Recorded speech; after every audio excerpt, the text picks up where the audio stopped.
Liftoff will start in T-minus 10 seconds. 10, 9, 8, 7, 6, 5, 4, 3, 2, 1. We have ignition. It's time! Seconds from game 7 or from championship number 6.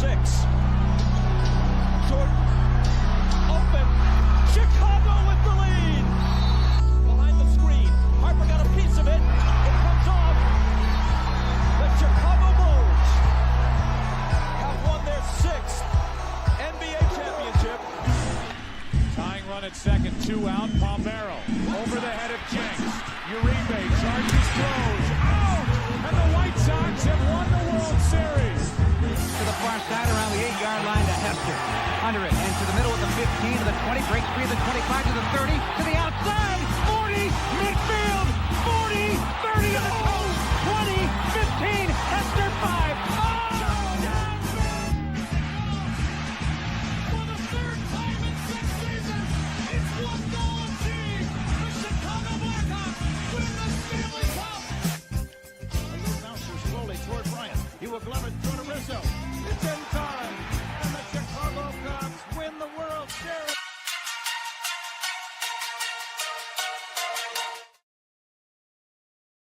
What up? Welcome to ShawnSierraSports on Sports Zone Chicago. I'm your boy, the SuperBack, Shawn Sierra. Thanks for tuning in. If you're watching us on Facebook Live, then I guess you found us on Facebook. And if you're not following us on Facebook, what? Come on, go to Facebook, type in Sports Zone Chicago, click the like button, and now you're following Sports Zone Chicago. Simple. Wait, there's more. Make sure you follow us on YouTube. And if you're watching us on our YouTube channel, excellent. And if you're not subscribed to our YouTube channel, for real, come on, guys. Go to YouTube, type in Sports Zone Chicago, click the subscribe button, but also click the notification button. That's the little bell next to it, and that'll let you know anytime a show from Sports Zone Chicago is going live. Get it? Got it? Good. Now, you can also tweet the show. Tweet us at Sports Zone Shy. That's CHI at Sports Zone Shy. Now, if you want to follow me, just me personally online, you want to know what I did? Let me tell you what I did. I made it nice and easy for you folks. Nice and easy. One handle for Facebook, Twitter, Instagram, Snapchat, and TikTok. All one handle at the Shawn Sierra. Man, we got a great show, but I need you to get interactive. So whatever platform you're watching us on, whether it's Facebook or YouTube, leave a question or comment on that platform. It'll come up here in a thread. We'll put it up on the screen. We'll incorporate it into the show. And that, my peoples, is what makes this the best morning Chicago sports talk show around. And that's you. So bring them all, baby. Questions, comments, smart ass remarks, because ain't nobody scared over here. And like The Rock said, baby, don't sing it. Just bring it. Let's check out the chat. It is jumping already. And see, we got Black Diamond checking in early. Popeyes is top of the morning, gang. Bear down, FGB, Black Diamond, what's up? Cornelius Squalls in the house says, what up? ShawnSierraSports fans. Cornelius, thank you for tuning in. Mr. Southside himself, Michelle Walls, what up on a hump day? Bear down, FGB, sir. Thank you very much. I appreciate it. My man Armando Emeterio, a lot of juniors in the house. Here we go. My man Junior's in the house. Oh, my niece, Monica. How are you, mommy? How are you? Thank you for tuning in. I appreciate it. Thank you very much. Cornelius Squall says, if only Khalil Herbert could pass, block, and catch, he'd be perfect with the running back room. Yeah, well, if only he could pass, block, and catch.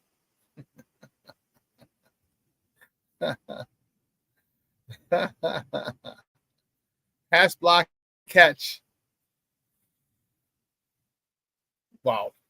And both. Not one, both of them. Not both of them. Both of them. Pass, block, and catch. Wow. That would be great. That would be great. But unfortunately, he cannot. Listen, guys, we have a phenomenal show. We got a lot to talk about. We got baseball to talk, Cubs, Sox. In action yesterday. In action again today. We're going to talk about their endeavors yesterday. And the Bears trimmed their roster to 53. A lot of questions. A lot of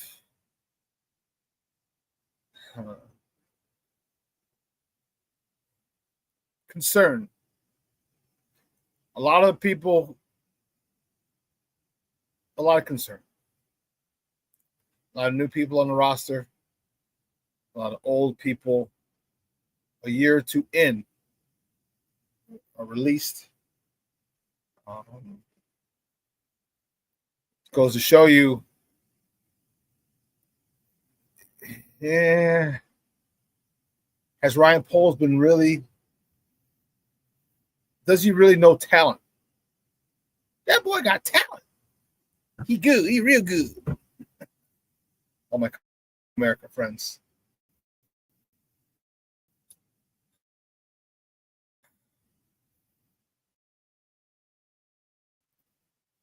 The talent, a lot of the talent that Ryan Poles has selected in the last couple of years was relieved of the. Ben Johnson said, "Get that trash out of here," and they did. Which again points the finger right at Poles. You know,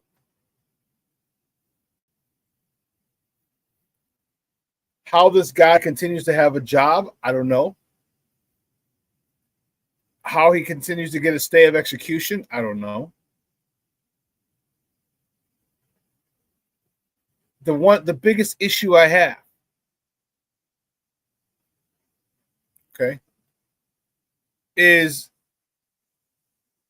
his inability to draft good offensive linemen when you are an offensive lineman. That's my biggest problem. Refusal to draft him. I know you got Darnell Wright, but there's a guy out there, and this is all speculation. They're saying he looks good. All right, he hasn't been in an NFL game yet. He's a rookie. Excuse me. It was a guy that I was clamoring for in the draft. Ariante Ursary. Do you remember that name? Ariante Ursary went to Minnesota. Do you remember that name? Do you remember what I said about him? No? I'll tell you what I said about him. I said I wanted Ariante Ursary because of this. He's a left tackle. Where we were talking Will Campbell. There was one other guy. It was Simmons from Ohio State. Ariante Ursary. There was a survey done by the Big Ten by the players. Ariante Ursary was voted the most difficult offensive tackle to get around in the Big Ten, according to Big Ten players. Do you recall? Do you guys recall this when I talked about it? Now, mind you, he still hasn't played it down an NFL regular season game yet, but they're talking about possibly trading Larry Tunsil, their left tackle.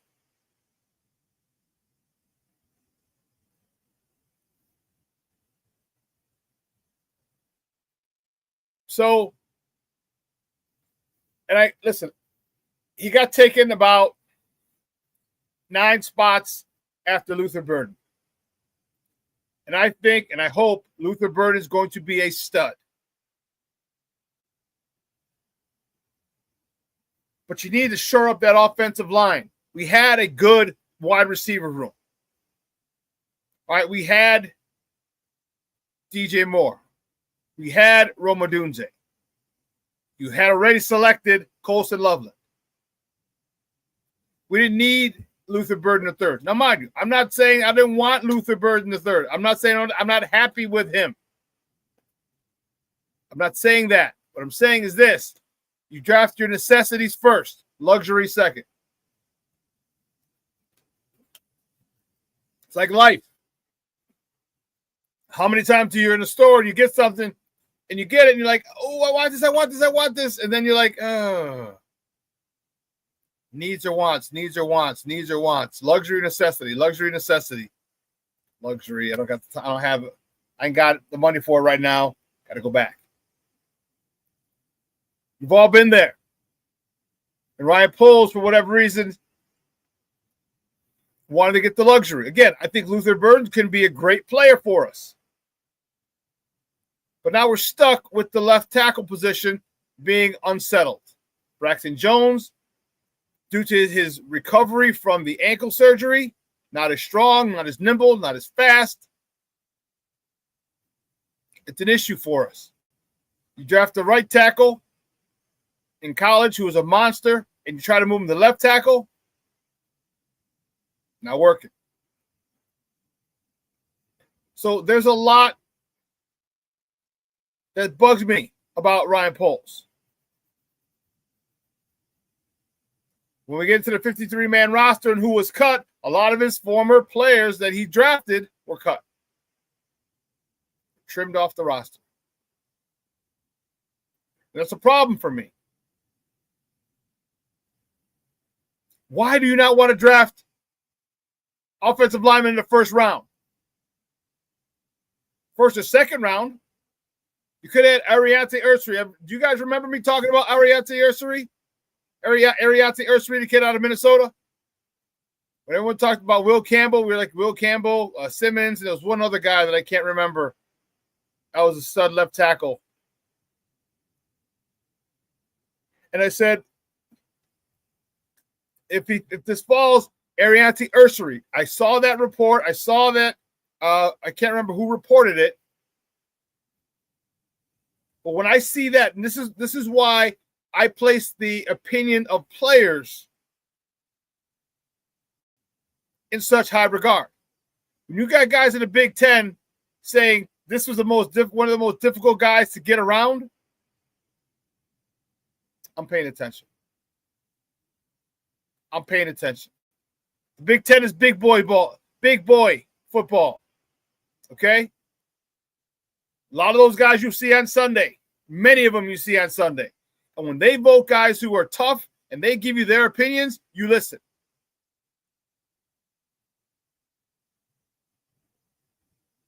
Which is why I'm so high on Kyle Monangai. You don't lead the Big Ten in rushing 2 seasons ago.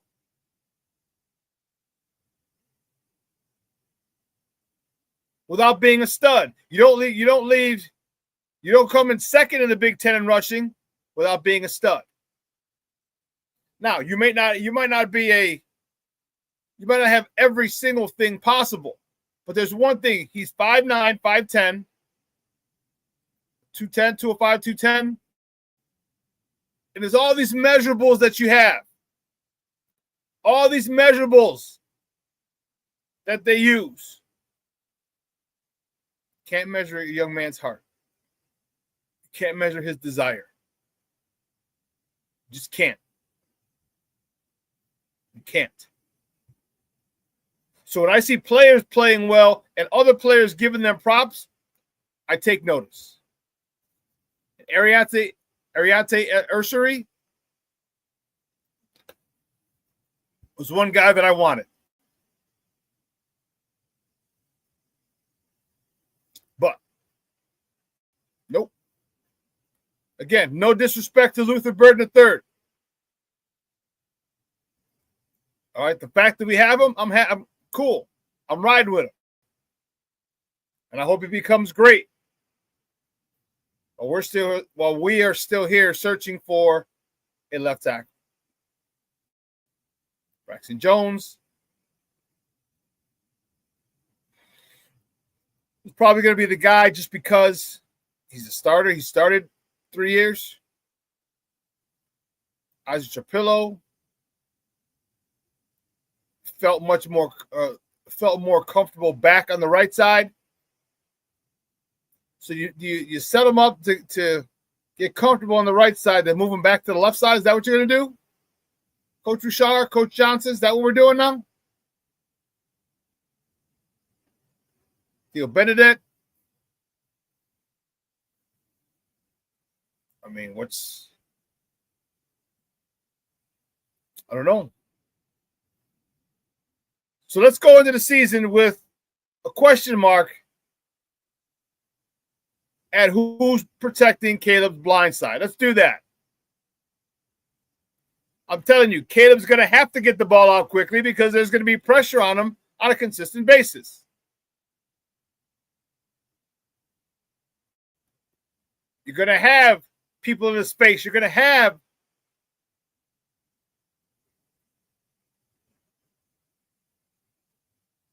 a lot of pressure coming from that backside. He's going to have to get that ball out quick.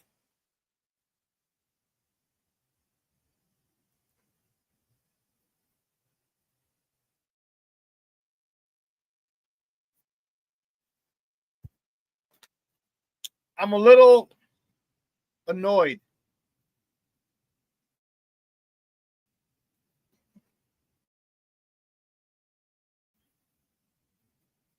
When you see all the people that Ben Johnson cut. Very annoyed. It's wasted draft picks. Wasted draft picks. You want to be good, you better draft and develop your people. The Bears have not been able to draft and develop people for a while.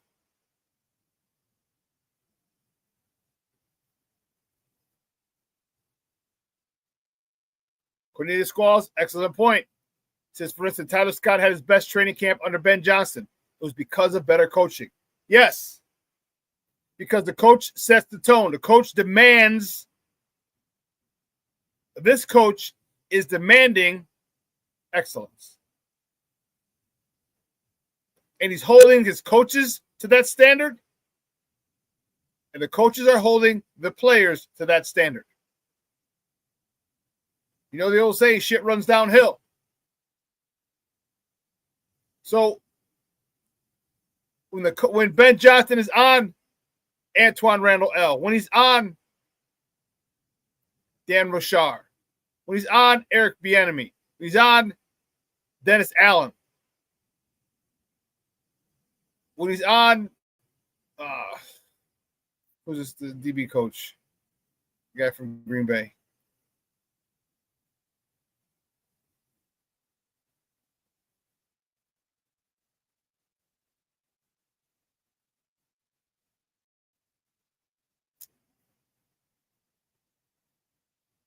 I can't think of the DB's coach. Anyway, when he puts pressure on the coaches put pressure on the players.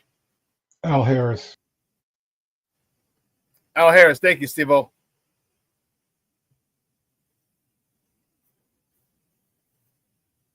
And it's only see, here's the thing. People who played football or people who've been involved in sports and have been on successful teams will understand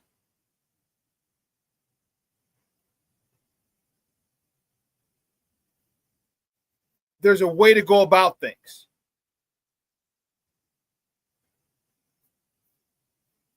There's a way. Hold people to a standard. Tell them what the standard is. This is what I expect of you.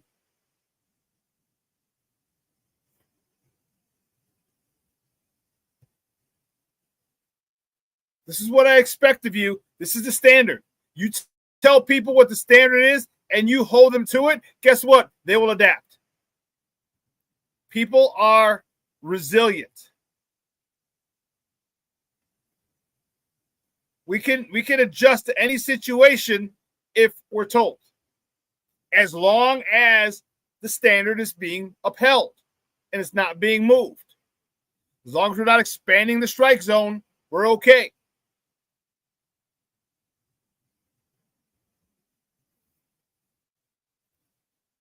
Black Diamond says, Shawn, can't really blame Poles for his players getting cut. That was Puke and his moron coaching staff.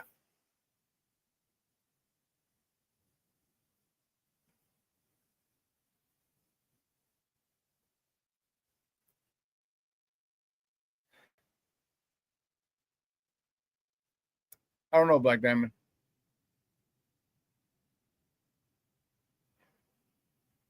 I don't know.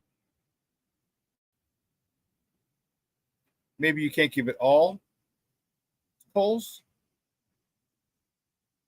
but he's got to have a hand in it. He's got to get some of that smoke. I hear what you're saying.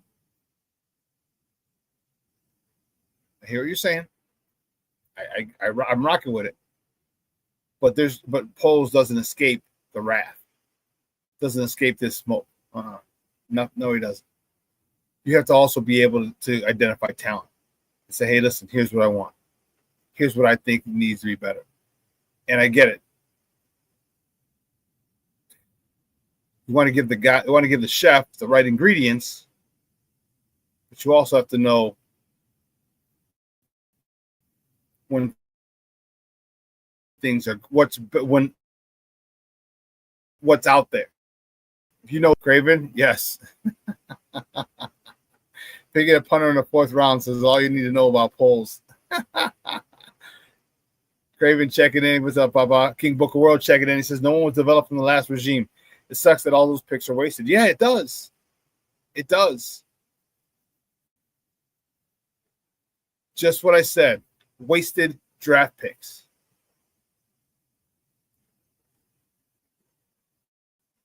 But listen, here's what we're going to do. We're going to take a quick break. On the other side of the break, we'll actually get into our top of the morning topics, all right? So don't go anywhere, folks. Keep it locked right here. Shawn Sierra Sports on Sports Zone Chicago.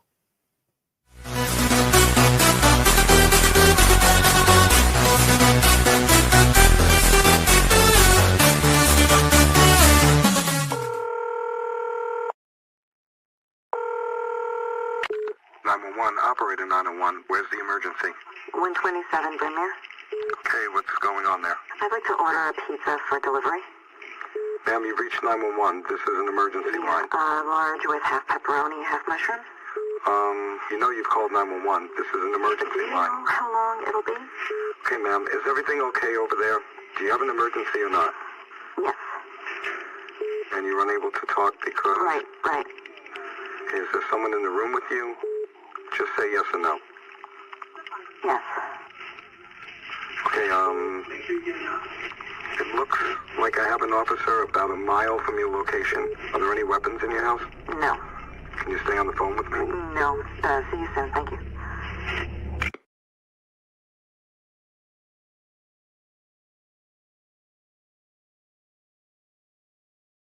Every day, we take steps to keep the people we love safe, but some health risks are easy to miss. Ticks hiding in the yard can spread germs, like the ones that cause Lyme disease. Mice searching for food can spread bacteria that makes us sick. Mosquitoes lay eggs in standing water and can spread West Nile virus and more. Cockroaches are drawn to water in the home, leaving behind allergens that can trigger asthma attacks. Common pests can threaten our health. Learn how to protect your family at pestworld.org. When I'm flying, I put my helmet on, my visor down, my mask up. You don't know who I am. Whether I'm African American, Asian American, Hispanic, white, male or female. You just know I'm an American airman kicking your butt.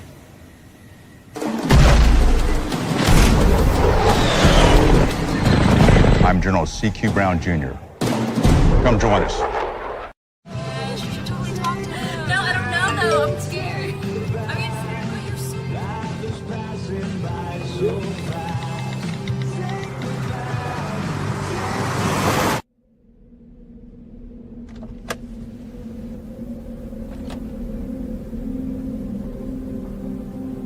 Do you know that you're in my lane?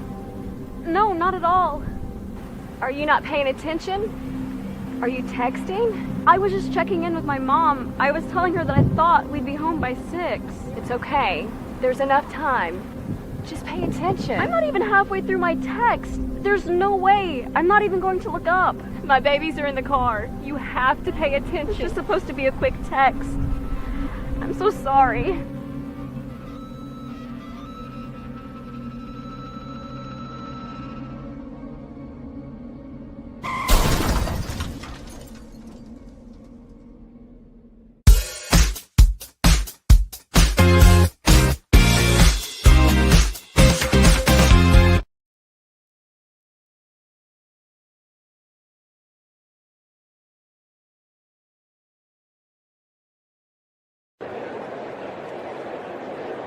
1-2 from Perez. Got him swinging. Montgomery down the line in left field. And this one goes off the foul pole. He's also wondering if he got enough of it. The answers are yes and yes. And Witt on the play made a terrific play. Vargas immediately goes to first, gets back to the bag for the return throw. A nice double play turn by the Sox.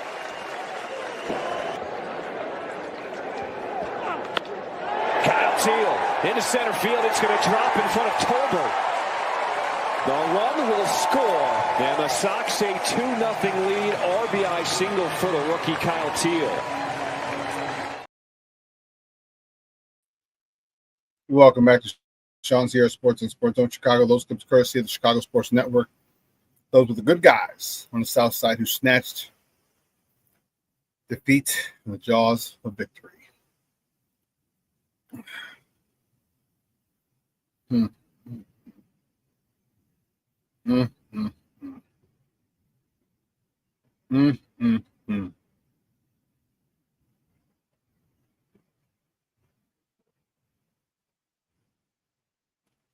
Mr. Shorty, checking in. What's up, Papa? I said, damn it, I'm late. Top of the morning. Don't worry, we're all good, Shorty. We're all good, Papa. I appreciate it. Thank you for tuning in. Let's get right to it, guys. You know how we do the first segment of every show is called Top of the Morning. It won't come just when you want it.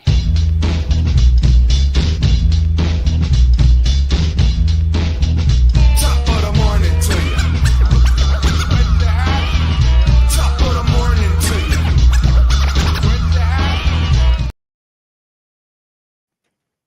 Let's see the first top of the morning topic. Shh, the good guys. Man, oh man, oh man. I said it a few moments ago. The White Sox snatched defeat from the jaws of victory yesterday with a 5-4 loss to the Kansas City Royals.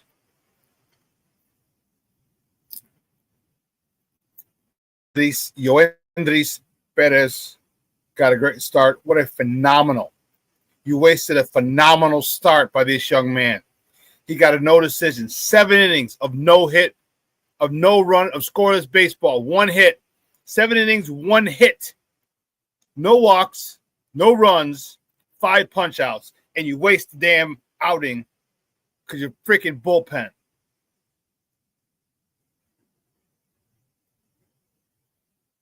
Colson Montgomery is 1 for 3. His hit a homer, his 14th of the season, driving in his 37th run of the year. His 4th consecutive game with a home run. Kyle Teal, you saw in the highlights. He was 3 for 4 with an RBI, his 22nd of the season. And Lenyn Sosa was 1 for 4, driving in his 60th RBI of the season. That's a game the White Sox should have had. They were traded. They were winning. They're winning the whole game. They're winning 4-0 when I go into the shower, going into the 8th inning. I come out of the shower, going into the 9th inning, the bottom of the 9th, they're down 5-4. You have 2 runs in the 8th, 3 runs in the 9th. Top of the 9th. Pissed. Staying with the White Sox, the next top of the morning topic, the Sox host the Royals again tonight at Wright Field. First pitch is at 6:40 p.m. Central. You can catch that game on Chicago Sports Network or listen to it on their flagship station, ESPN 1000. That's 1000 AM. The probables for tonight's game for the Royals, Ryan Burgett. He's 1-1 with a 2.79 ERA. He's going up against Aaron Savale, who's on a bump for the good guys. He's 3-8 with a 5.02 ERA. The next top of the morning topic, the Cubs. Yeah, the Cubs fell in the Bay. I don't know how many of you were able to stay up for that one, but that was a late one. Cubs fell to the Giants 5-2. Matthew Boyd got the loss. He's 12-7. He went 5 1/3, 6 hits, 5 earned runs, 3 walks, 8 punch outs. Carson Kelly 1 for 4 with an RBI, his 42nd. Matt Shaw 1 for 3 with an RBI, his of the season. PCA also 2 for 4, hitting his 34th double of the year. The show goes on. Next top of the morning topic. The Cubs are in San Francisco again tonight. First pitch is at 8:45 p.m. Central. You can catch that game on the Marquee Network or listen to it on their flagship station, 670 a.m. The probables for tonight's game. For the Northsiders, Colin Ray on the bump. He's 10-5 with a 3.96 ERA going up against Carson Wisenhunt. For the Giants, he's 1-1 with a 4.91 ERA. I didn't stay up to see the Cubs game. I'm not going to lie. I'm not going to bull jive you. All right. I didn't stay up to see it because they're out on the left coast. So they're starting late. Let's see. Yeah, okay. Shawn says Sox lacking a true closer.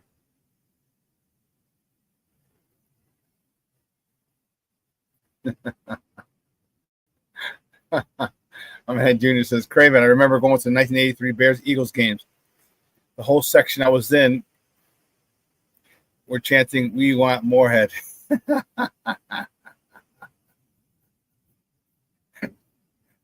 course, they were talking about Emery Moorhead, the tight end. Yep, you got it, Craven. Go to number 87.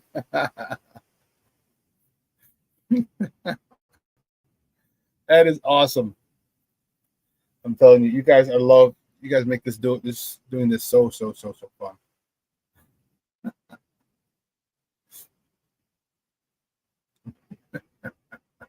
King Booker World chimes in. Not a damn thing wrong with that, Junior. Indeed. Next half of the morning, top of the sky. Travel to Phoenix tomorrow to face the Mercury. Tip-off is at 9 p.m. Central. You can catch that game on the U, Channel 26, the U, locally.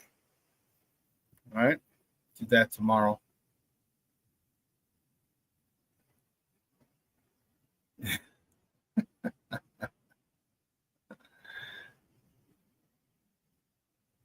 And the next top of the morning topic, Bears trim the roster 3. Here's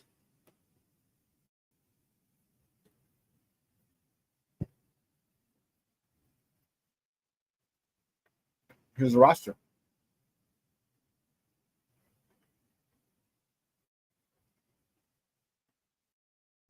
Quarterbacks, Caleb Williams, Tyson Bagent, Case Keenum.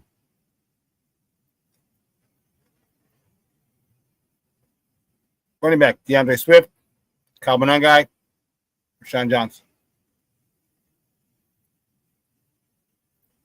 Wide receivers, DJ, Rome, Olamide, Luther Burden, Jade Walker, Devin DuVernay. Now, Devin, special teams guy.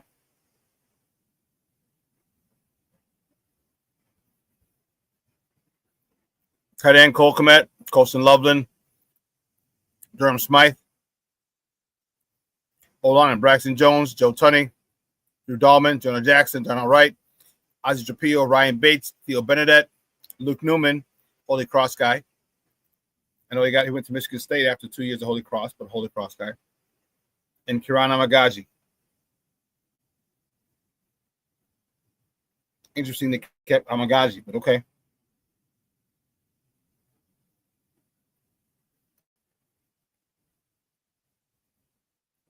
The defense side of the ball, defensive line, Montez Sweat, Grady Jarrett, Gervon Dexter, Thaya Odango,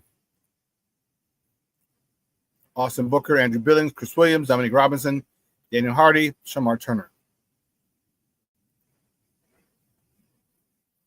The DBs, Jalen, Tyreek, Kyler Gordon. I should say cornerbacks. Jalen, Tyreek, Kyler Gordon, Nashawn Wright. How he got it, he's lucky that he's made that team. Josh Blackwell, Nick McLeod. You got 5 linebackers. Tremaine and TJ. No, I'm very surprised he made the roster.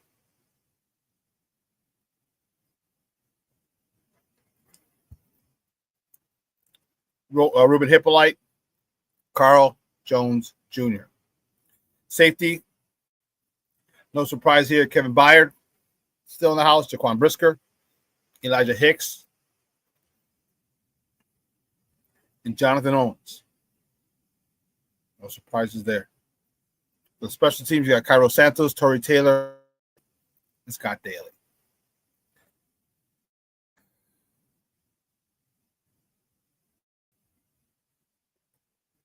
That means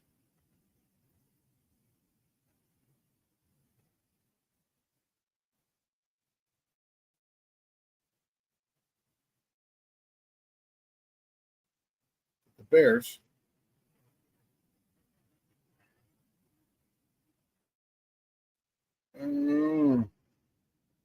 so they cut Zach Pickens.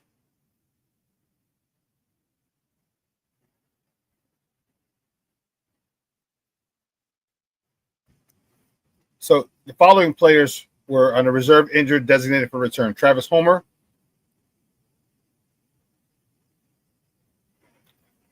running back and linebacker Amen Agbogbemida. They waived the injured players. The following injured players: Tysheem Johnson, defensive back, and 2 offensive linemen, Doug Kramer Jr. and Bill Murray. They waived the following players: Maurice Alexander, wide receiver, Britton Brown, the running back, long snapper Luke Elkin, D lineman Jonathan Ford, DB Mekhi Garner, D lineman Jamari Cromra. I was hoping he'd be able to make it. I was hoping. He was one of those guys. I went thinking he went to James Madison. Offensive lineman Jordan McFadden, defensive lineman Zach Pickens, wide receiver J.P. Richardson had a nice camp. Tyler Scott, who they just drafted a couple years ago, offensive lineman Ricky Stromberg. Then they released the following players: Miles Boykin, wide receiver, Stephen Carlson, tight end, and Tano Sangyong, defensive lineman. So you got Tyler Scott, Jeremy Cromra, Zach Pickens. These were all picked by Brian Poles for the last regime.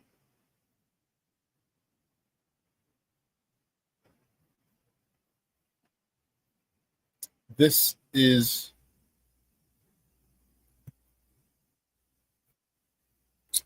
interesting.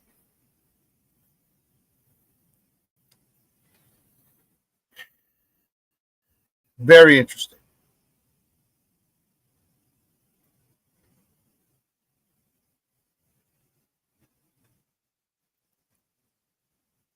Craven, yes. Za Frazier. He's having a personal issue. So I don't know what it is. So he's still able to work out. Wow. No, Sewell's not a starter. I mean, if they're in base, yeah, he'll be the Sam. But how many times are they in base?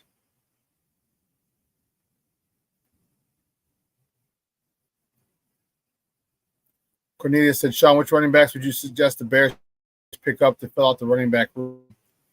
Well, I haven't gone through the free agent, through the cut list yet. I haven't. I think they're okay. They're going to be okay with this. Okay. Remember, Roschon Johnson has a hell of a young man. He's got great character. Roschon Johnson's got great character, folks. Remember that.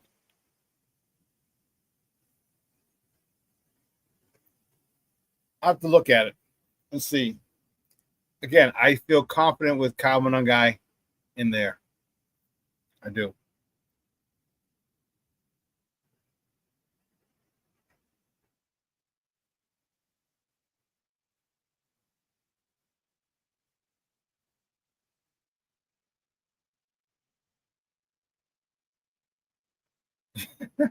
King Book was, I need that character to get on the damn field.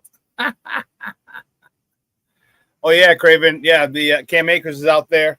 What are his measurables?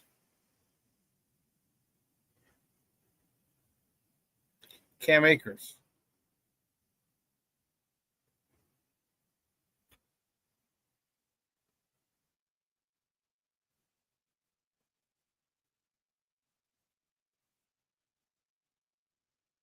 Let's see.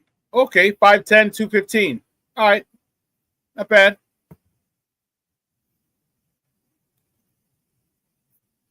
I Ben said I wasn't high on Roshan. You and me both, King Booker World. You and me both. Nope.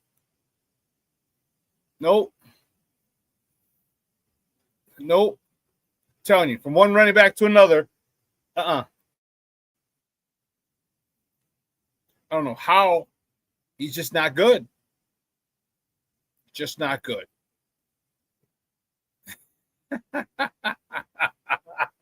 You're a damn fool. King Booker World says, breaking news. We interrupt the scheduled program to bring you this. Roshan Johnson has lost nickname privileges. So he's no longer Rojo. He's Roshan Johnson. Armando. No Rojo. It's Roshan Johnson.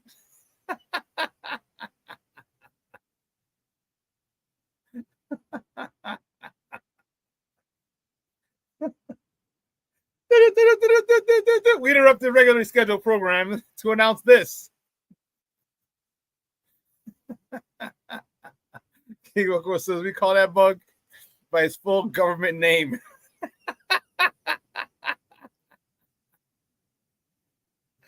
Oh.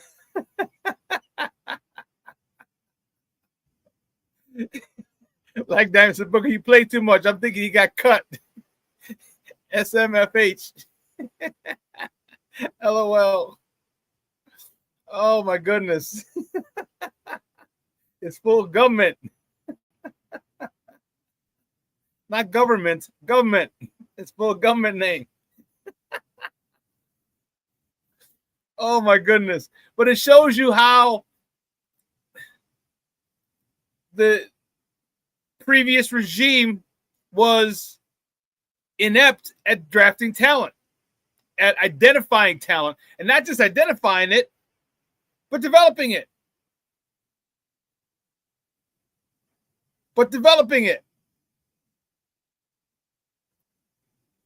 You know, you have Gervon Dexter. See, here's the problem that I have. And I like Gervon Dexter. I think he's a great young man. Interviewed him in the locker room a couple times last couple seasons. Very humble, very respectful young man. But you get a guy who's in a two-gap scheme, where his job is to hold the line of scrimmage, read and react.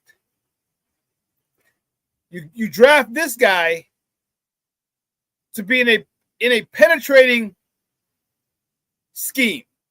So, a guy that has been asked to hold the line in college, now you're saying, I want you to penetrate. I want you a yard in the backfield. Why don't players do the shit the right way? Get guys who are in those types of systems in college. Stop moving right tackles to left tackle. Stop moving collegiate left tackles to right tackle. Stop moving collegiate right guards to left guards. Stop moving collegiate left guards to right guard. Stop moving collegiate guards to centers. Stop moving people. Always trying to be smarter than the next son of a gun. Stop it. This is the thing that bugs me. The dumb shit. Oh, we're smarter. We can make it happen. I trust my coaches. How about you trust your coach to develop a player playing in his natural spot? Crazy idea. How about you draft guys who are well respected throughout college by their peers?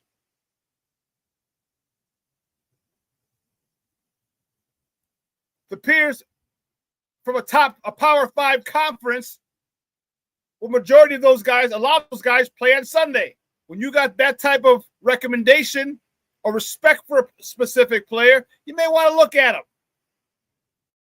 Especially if it's an area, a position that you need.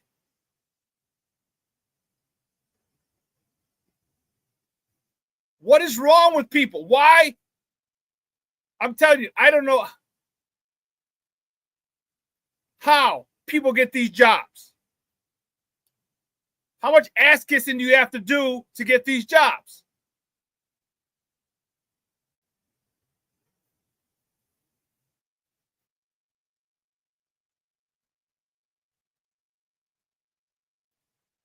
So we're going in with Caleb Williams, a brand new offense, and a left tackle situation that is uncertain. So Caleb doesn't have to worry about anyone coming in his face because we got that block. He's got to worry about someone spearing him in the back.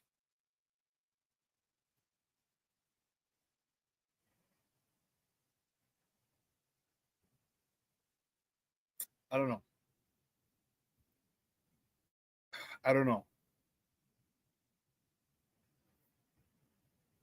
I can't get mad at Braxton Jones for getting injured. But that is going to be an issue. That's going to be a Mickey-Ficky problem.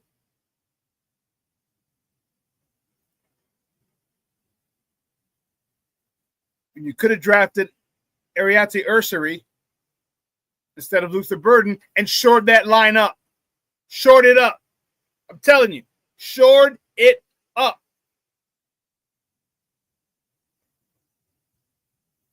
If you guys, I was all over him. I said, yeah, Will Campbell's gone.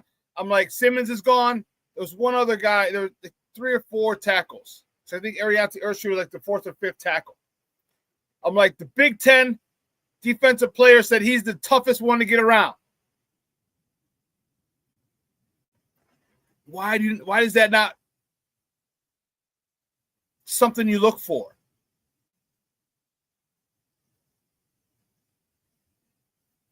Craven, you might be right, Papa. He says, no one can tell me that Dom Rob don't have dirt on polls. How he makes his team every year is a damn joke. I know. And I know Ben Johnson highlighted him and said, oh, he's made strides and this. And like, come on, dude. Really? Really?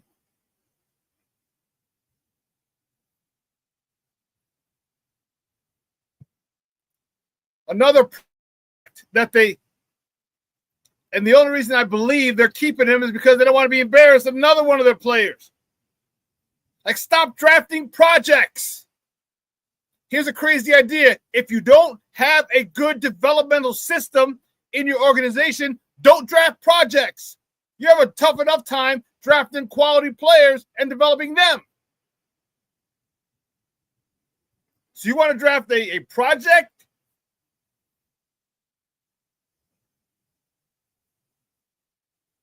That doesn't make sense.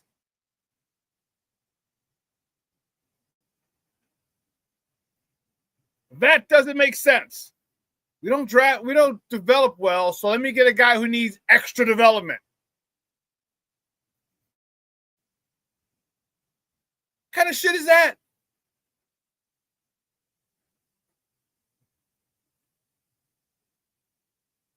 I don't know how to fix computers, but I'm going to buy a computer. I'm going to buy a broken down computer and fix it. What? Doesn't make sense. Doesn't make sense. But this is the type of shit that the Bears have done on a consistent basis year after year after year. Always want to be the smartest guy in the room. Let me draft projects. My guys can turn them around. Let me draft the guy and switch positions. Let me draft guys that are injured. What is wrong with you guys? What in the blue hell is wrong with you guys?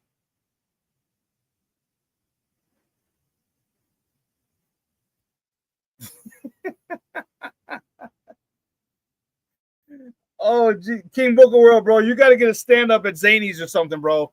You're out of control. He's like, that's like me not knowing shit about IT technology, but I get hired at CDW. That happened, by the way.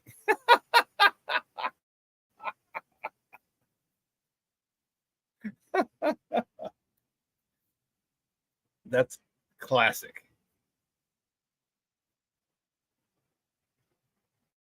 Cornelius says Dominique Robinson, he goes, Dom Rob shouldn't get too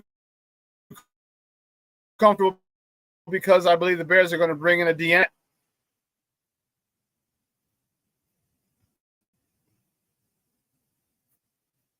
You're ready to go into the season without that pass rusher, the one we needed, because Dayo Dengbo ain't it. He is not it. And you can tell, and you can sit there and say it was preseason games all you want. I watched him go off the ball. I watched him get dance with offensive linemen. And granted, he was playing against one of the better offensive lines, but that's where I need to see how well you can play, how good your skills are.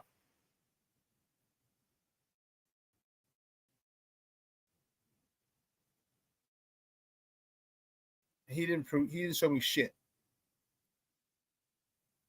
He showed me nothing. All right, listen, it's another break. And the other side of the break, we'll talk a little baseball, and then we'll get into some Bears conversation. So don't go anywhere, folks. Keep it locked right here. Shawn Sierra Sports on Sports Zone Chicago.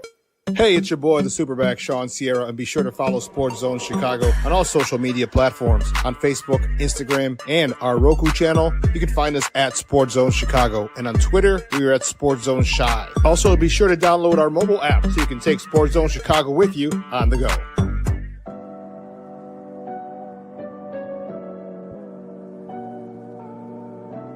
How do you take care of your mind health? For my mental health, I meditate in the mornings. I have my dogs. They're the best. I just find ways that help me just relax. Finding things that make me happy, like being close to my family. I meditate a lot and read books. I have hobbies outside of the game. I'm able to switch off. I'm able to turn my brain off from the game of basketball. Your mind health matters. Your mind health matters.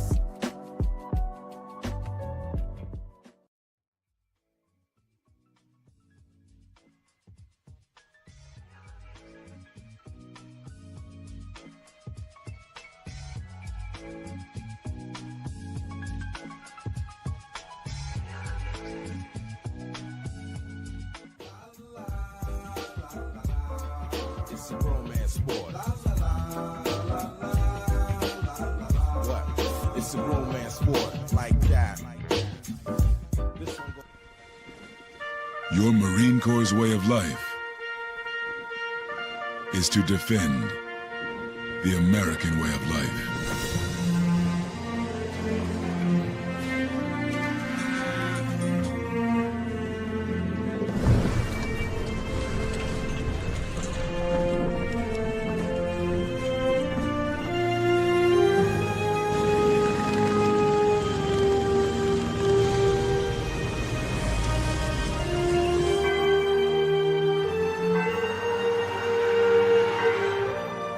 Every day,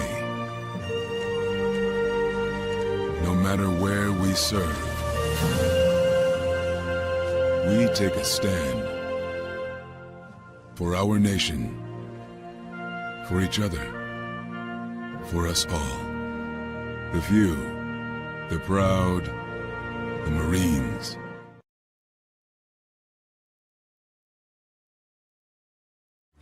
Everybody in a work zone is someone somebody.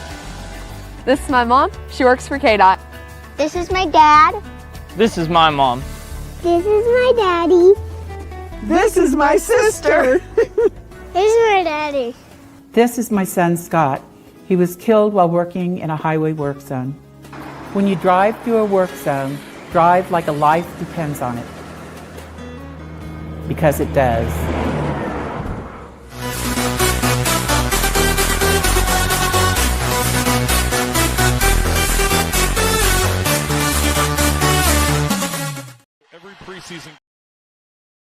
Every preseason game we've seen, and when we're up at camp, at practices, he's always showing up.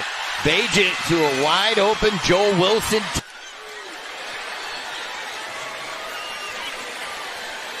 The Bills, unfortunately for Bills fans, didn't win any of the 4. Chiefs are hoping to win 3 of 4. In the Big Ten. And, they ended up doing what they did and making it to the playoffs. 7 seconds to go. Bagent will throw. And it's caught. Touchdown, Bears. Yards on the play. Walker with the touchdown. Well, it's perfect coverage. It just happens to be a perfect pass. He's right in position. It goes right in between, over the left shoulder, right next to his face mask. Welcome back to ShawnSierraSports on Sports Zone Chicago. Those clips courtesy of Fox. Those were the monsters of the Midway. Last Friday, playing the Chiefs for the comeback victory. It got a lot of us happy, but we all were not ecstatic because we saw the bigger issue. Okay, we saw the bigger issue that our offense, or especially our defense, are a long way from being dominant. And I'm not saying they can't be or they won't be, but they faced a 3-time Super Bowl champion team quarterback. And he made them look like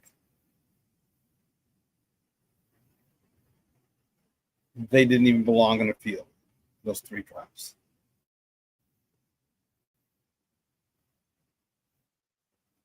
Let me tell you something. Let's talk a little baseball real quick, and then we'll transition to the Bears. So move this up here. Fox.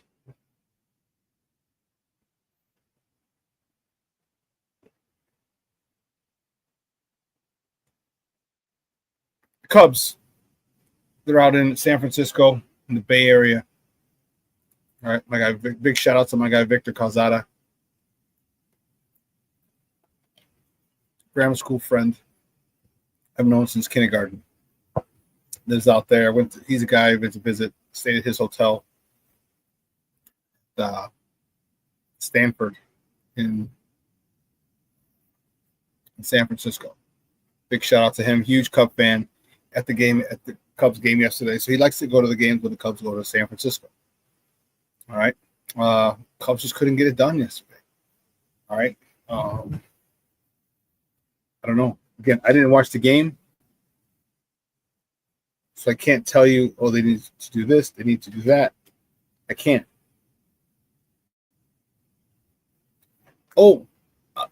Real quick. No. I'll save it for more Bears.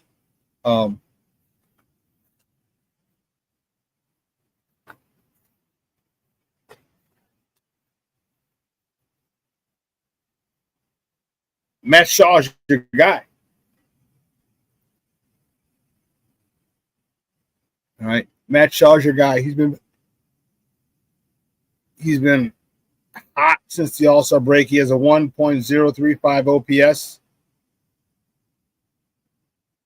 But also he's been playing good baseball at third. All right. There was a lot of people who were talking about go get Bregman. Bregman was the guy. He was a hot name.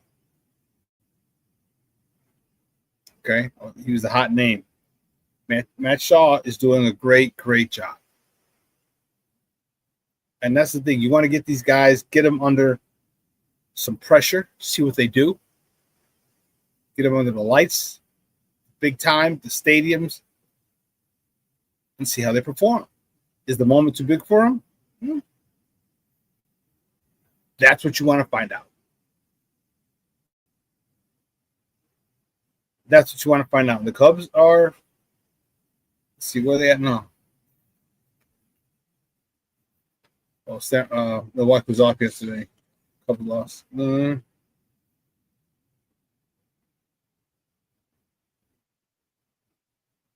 Milwaukee beat Arizona, so the Cubs are 6.5 back.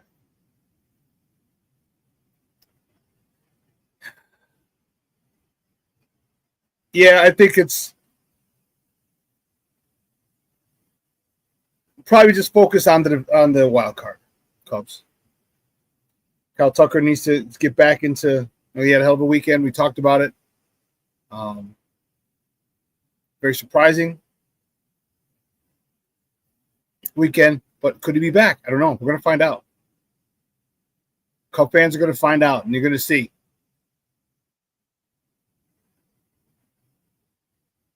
All right, the White Sox are 48 and 84.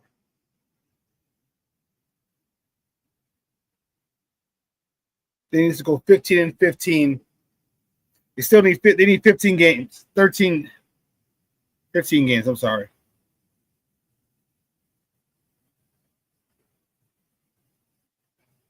$13 games the White Sox need to win in their last 120, 132. So you gotta go 500 now. 15 and 15 is what you gotta do. 15 wins will put us at 63 wins. 63 wins, 99 losses. That's a big that 1-0-0. That's tough. But my boys can't do. They can't continue to blow leads like they did. 4 runs in the 8th. They're up 4 runs in the 8th inning. Give up 2 in the 4th in the 8th, 3 in the 9th. Can't continue to do that. Okay. Will Venables got to do a better job of. Well, here's what I'll say. Know your KYP. Okay. Stacey King talks about it all the time. Watching Bulls games. KYP. Know your personnel. I can say know your people. Know your people.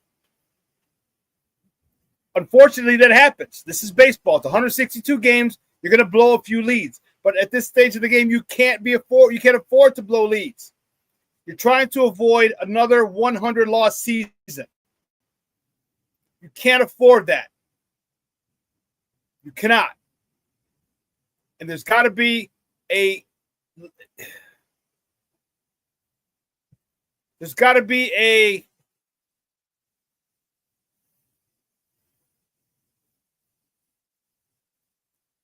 trying to think of the word. There's got to be a common goal. We have to win 63 games. By hook or by crook. At least 63 is what we have to win. And then every game you go out, the last 30 games, each game play it like it's your last. You're not going to the playoffs, so don't worry about, we're going to be mentally fatigued after these 30 games. You ain't going nowhere. You can go on vacation.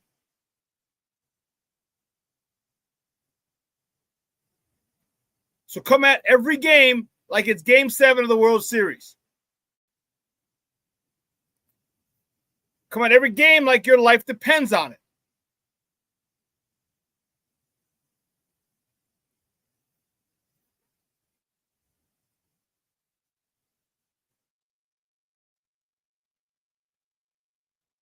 Because you slack up like this, you're going to be part of another 100-loss season. And I don't know about you, but I damn sure would hate to be part of a 100-loss season in consecutive seasons. A lot of these guys were here last year. 2 100-loss seasons. Wow. That hurts. That hurts.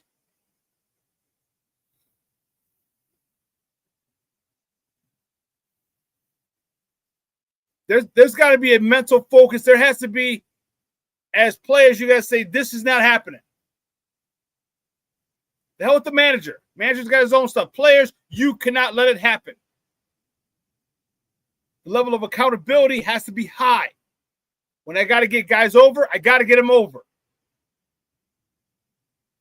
When I need to hit a fly ball for a sac fly, I'm going to get a fly ball to right field for a sack fly.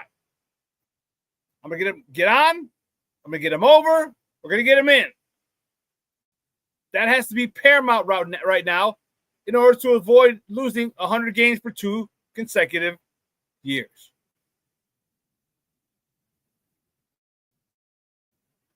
Shorty, you're an idiot. You're a fool, boy. He's like, it could be a random Tuesday in May, and I just spit out, God, I hate Green Bay.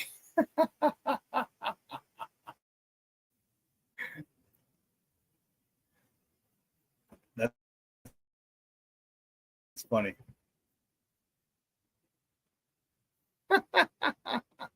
Shorty says, that's why my wife bought me a mic and said, go do a podcast. Stop it. Stop Bears 365 days a year.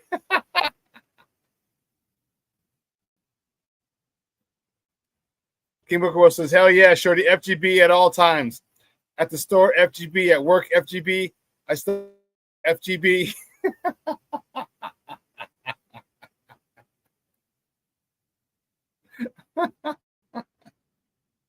Oh, that's hilarious.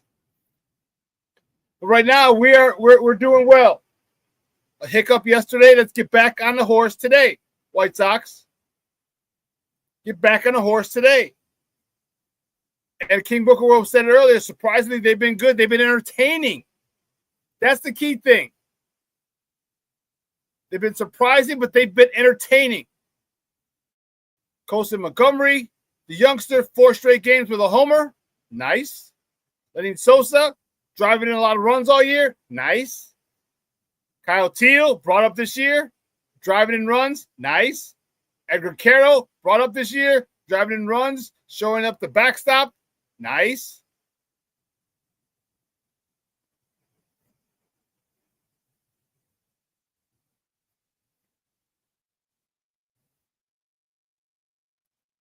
We have a lot of young talent.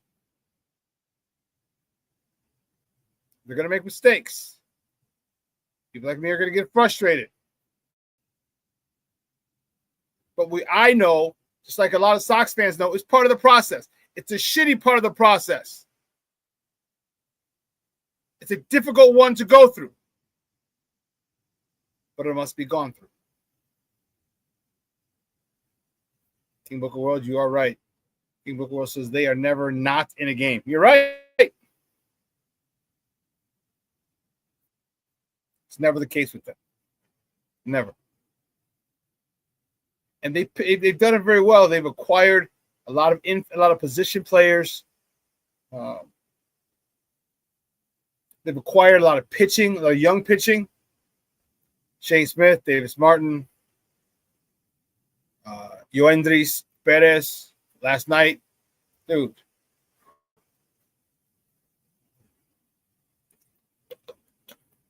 Seven hits, 7 innings of shutout, 1-hit baseball. 7 innings, 1-hit baseball. 7 shutout innings of 1-hit baseball by this guy yesterday. He gets no decision. You wasted his outing.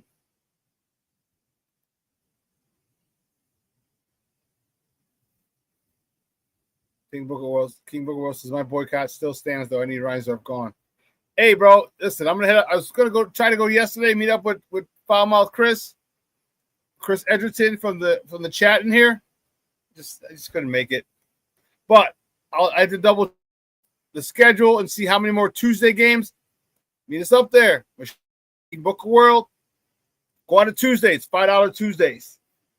A lot of the items on the menu are only $5. Slice of pizza, a hot dog, pop, nachos. They're all $5.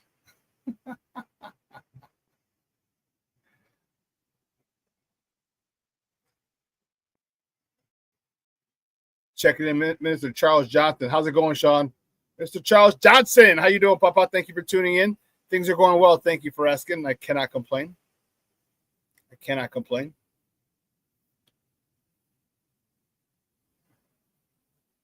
Yes, slice of pizza for $5, Shorty. Is Aurelio's pizza? Isn't Aurelio's pizza at the game? Yeah. That's crazy because I remember there was a spot. I can't remember the name of it. Damn it. It was on California, 63rd in California. It's on the southwest corner.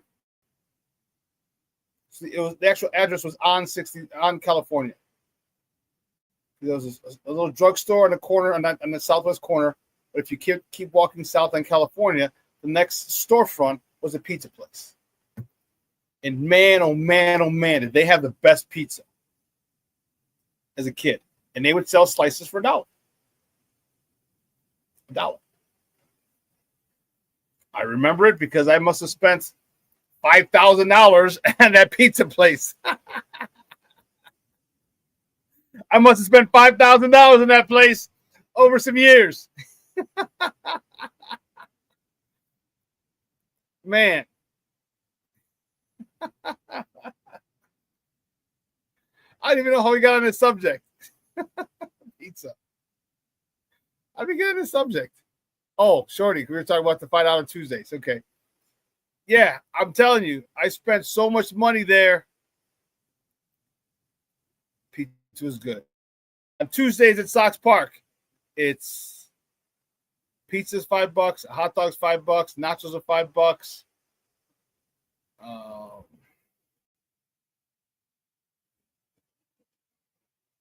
Let's see.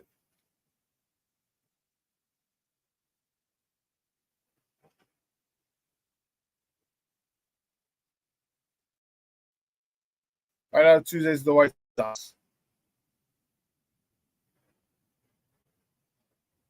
It's Beggar's Pizza. So, what is $5 Tuesdays at the White Sox? All fans attending Tuesday home games will enjoy additional savings through the $5 Tuesday concession menu, which includes $5 Miller or Modelo draft beers.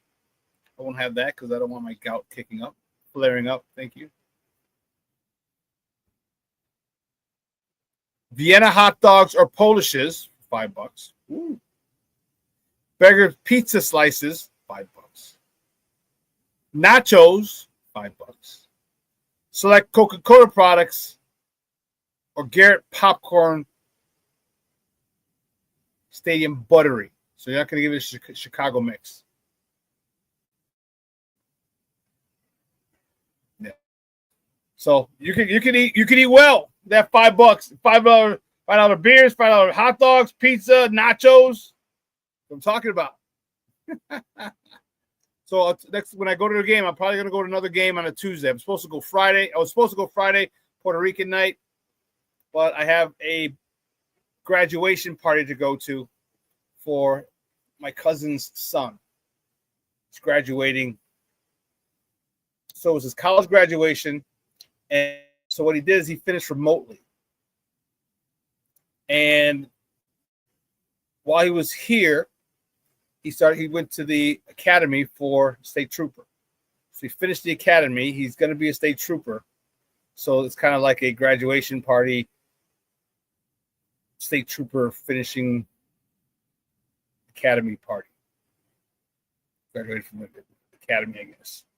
So that's Friday. I was going to go. Man, I was so fired up getting ready to go to Friday's Sox game. My guy had the outing. Woo-wee. Yeah. I can't make it. But anyway.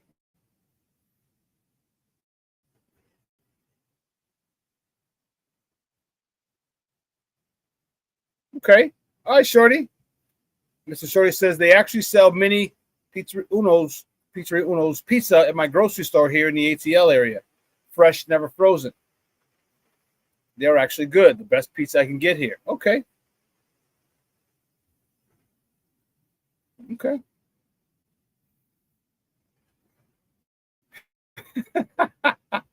Cornelia says, King Booker World, I hate Demento's pizza. The crust is like cardboard.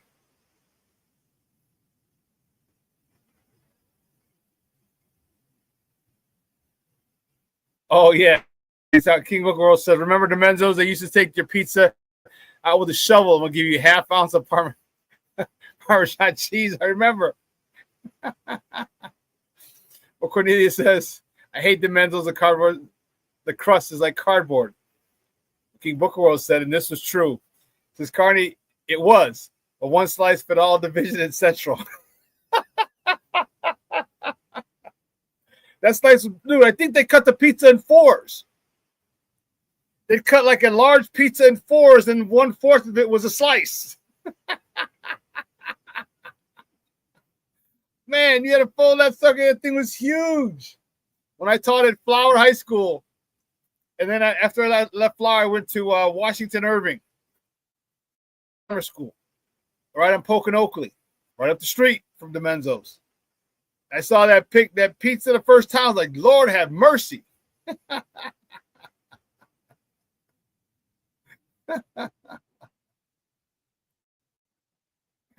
Oh my goodness. That's hilarious.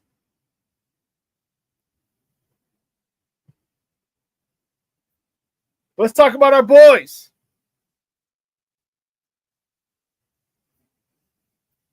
I'm uncomfortable. I'm uncomfortable with the running back position for this reason. There's only 3, and I'm not a big Roschon Johnson fan. All right. The Kyle Manung guy was still hurt, and they haven't given us an injury. They don't have to give the media an injury update because they're in preseason. There's no gambling going on in these games. That's really the only reason for the injury report.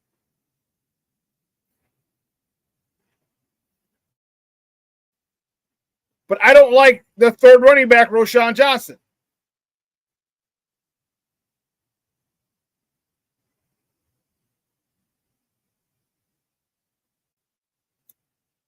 I've never been a Roschon Johnson fan because remember when they drafted him, and the thing that I said was if all they're talking about is his character, something's wrong. I know he played Bijan. It's not Bijan Robinson. He cleared on an interview. Bijan Robinson. Not Bijan. Bijan.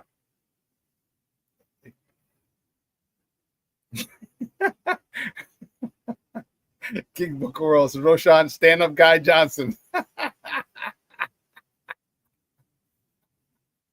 Cornelius says, I would have a Royce Freeman then.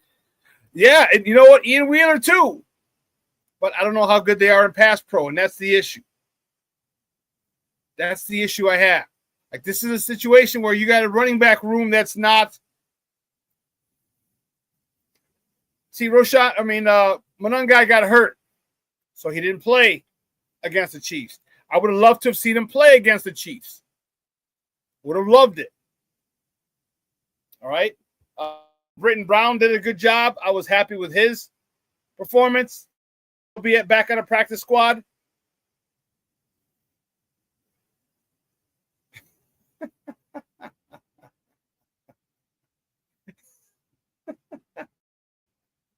You got to roll, King Book of World.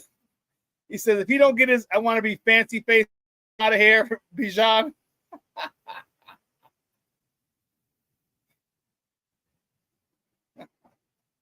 Not Bijan, it's Bijan.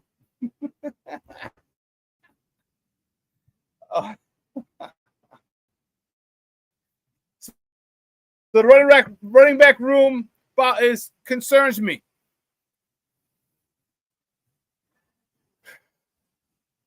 I do think Kyle Manung will be fine. I do.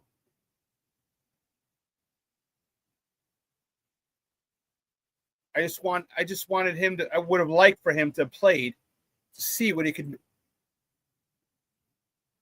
Britton Brown might come back on a practice squad. And I think he should.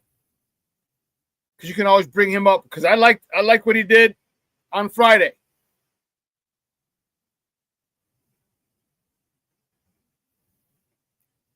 Craven says, why all the hate for Roschon Johnson? King Book of World had declared that Roschon Johnson has been deprived and stripped of all nickname privileges. So no more Rojo. He's Roschon Johnson. His whole government name. Government. So Craven Moorhead, please refer to him as Roschon Johnson from here on out. Why all the hate for Roschon Johnson? I don't get it. Because he sucks. That's why the hate, because he sucks. He's a great young man, and I'm not attacking Roschon Johnson, the man. I'm attacking Roschon Johnson, the football player. He sucks. He doesn't run when he runs looking for contact. What kind of running back looks for contact? You want to score. He gets through the hole. He's looking for somebody to hit. Run. They're coming. Don't worry. They're coming.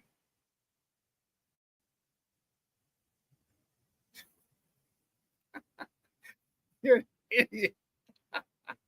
King Booker says, I want to be known as Buka. The Q is silent.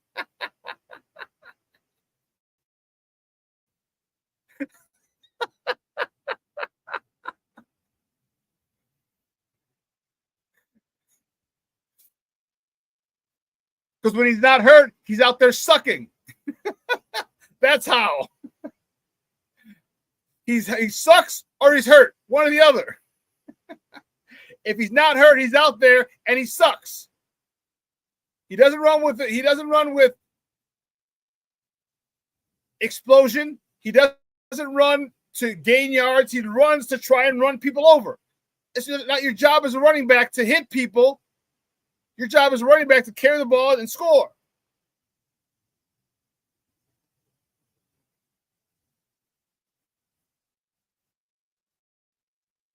That's why all the hate, because he's not an explosive back. He doesn't put his foot in the ground and go.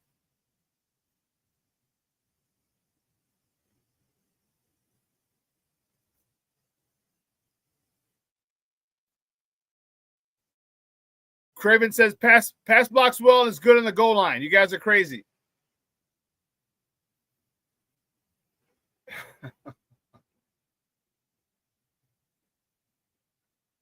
He's got uses. Don't get me wrong.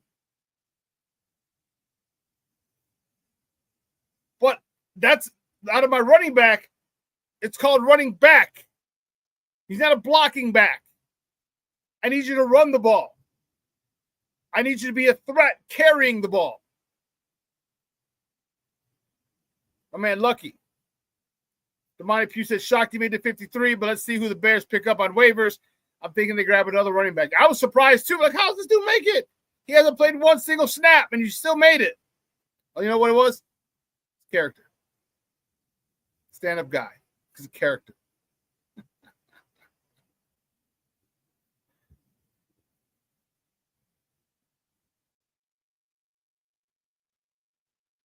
Let's see.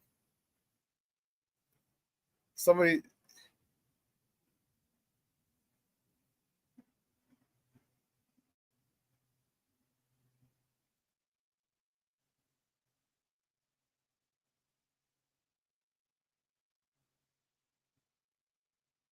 I don't know if he has a middle name.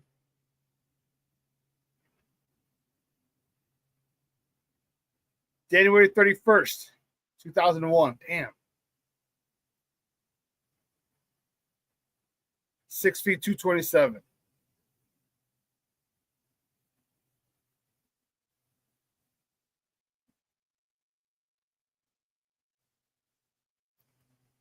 Yeah, it doesn't look like he has a middle name.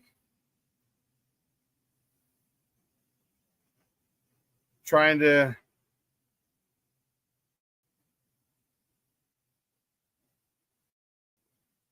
yeah, so Roschon Johnson is his name. Doesn't have a middle name. It's what it looks like. Yeah.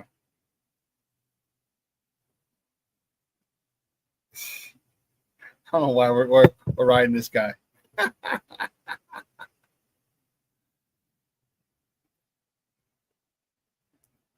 Craven said, if he was the number one back, then I agree with you, but he's a third option. I agree. I hear you, but I still don't like just having him. There's something about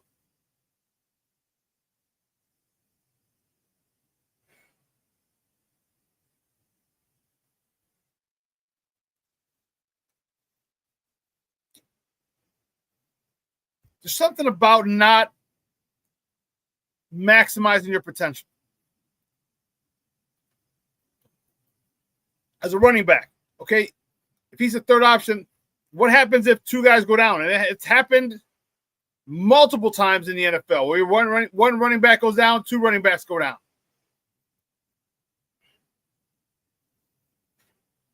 Having him in a game, I just don't like the way he runs.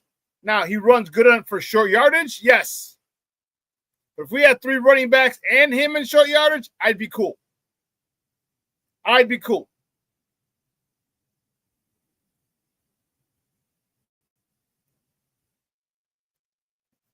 How would you feel about a vet like Cam Akers? I'd welcome it. I'd welcome it. Okay, I definitely would.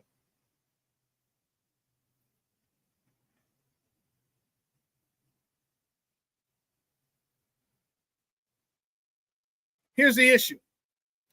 I want a stud running back. So fix our left tackle issue, because you can win by running back by committee. You can get 2,000 yards out of the running back room. But give me that stud. You give me that stud running back, guess what? This offense gets taken to another level quickly. Quickly. So maybe we have to go get him in next year's draft. Oh, next year we might have to get the left tackle. So let's go draft another right tackle and make him left tackle.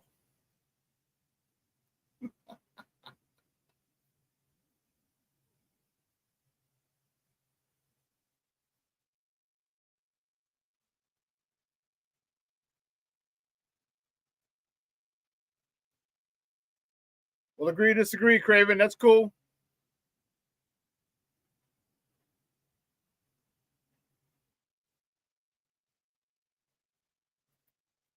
Like I said, that's a specialty guy. That's where, I guess, as a running back, I got to want him. That's his specialty. I don't want him having to close out games. Because if DeAndre Swift goes out, he's one play away from getting in because Kyle Monangai's in there. I think he should. I've expected a lot more from him in his past couple of seasons than he's provided.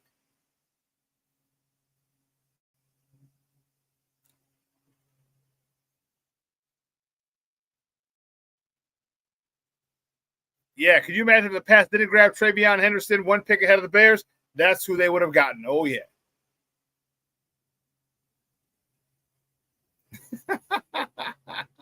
Russell Webster says, how about a stud QB? That would help. Hey. According to the Caleb cult, we got the stud quarterback.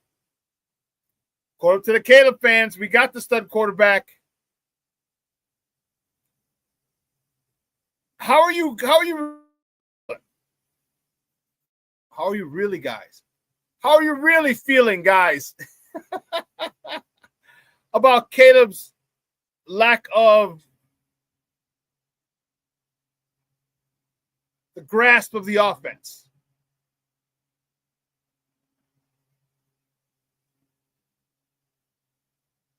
Because here's one of the issues.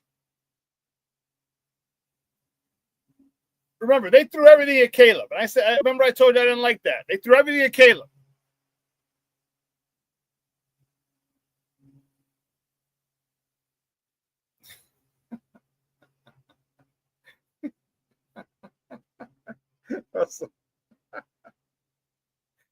Caleb wins. First one in the shower, last one out. Stop it.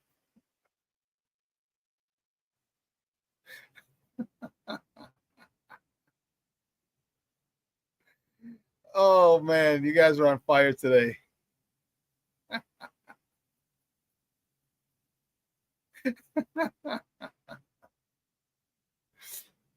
Here's what's good. Here's what I think they're going to do. Well, now I know. Here's what I think. I know. So now you're going to get into game plans. They're off. Today's their last day of practice. They're off for the next 4 days. All right, they're off all for the Memorial Day weekend. Okay?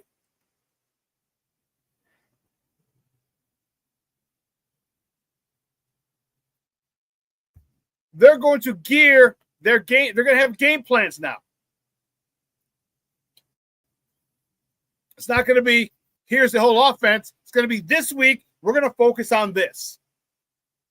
This week, we can attack this team this way. And it's going to go that way. And that's how I believe it's going to go. So Caleb's not going to be responsible for the whole playbook every week. Every week, there's a different game plan, and you attack differently. So they're going to focus on that. But one of the things that he does have an issue with, again, his inability, his refusal to take the singles and doubles. Remember, I said if he can take the singles and doubles, he's going to be great. He's going to be great. He missed a single when he had a check down with DeAndre Swift on the goal line. He tried to force it to Rome, couldn't make it. If he gets it to DeAndre Swift gets the first down. Now it's first and goal. These are the things that he's got to do. These are the things. Look, so you're scoring 3 plays instead of 1. Who cares? Who cares? Stop trying to force it to Rome. That's my issue.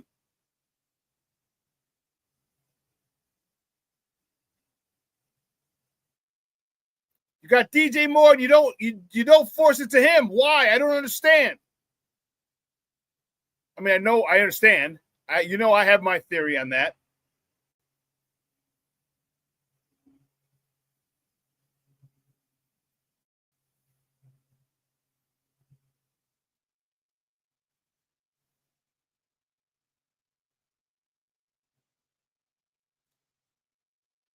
Shorty says Caleb will be just fine.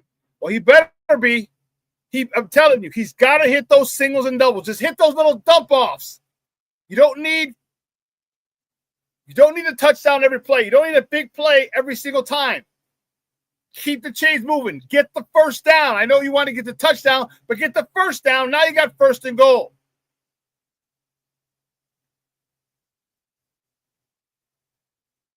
Cornelius says, we got our guy. Caleb's grasp of the offense isn't the issue. It's his footwork that's holding him back. Yeah, I think his footwork is okay now. It's better. You can't continue to force things, and I know you want Rome to do well. Okay, great. But the best play, remember, the best thing on that play would have been just dump it to Swift. There's no one around him. He gets a first down, or maybe he even gets a touchdown.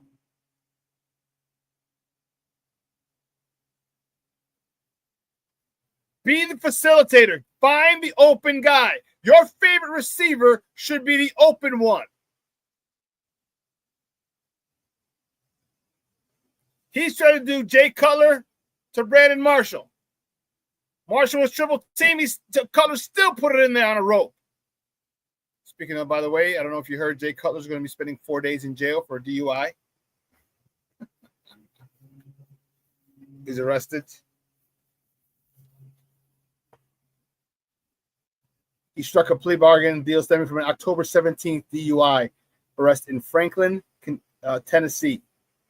Cutler rear-ended the car in front of him, refused a field sobriety test, and took a blood draw. The driver claimed Cutler offered them $2,000 not to call the police. He was charged with DUI, gun possession. He had a rifle and a loaded pistol. While intoxicated, failure to exercise due care and implied consent. He was released in $5,000 bond. This is according to Patrick Finley of the Chicago Sun-Times. According to WSMV TV, Cutler agreed on Tuesday to plead guilty to 1-count misdemeanor DUI.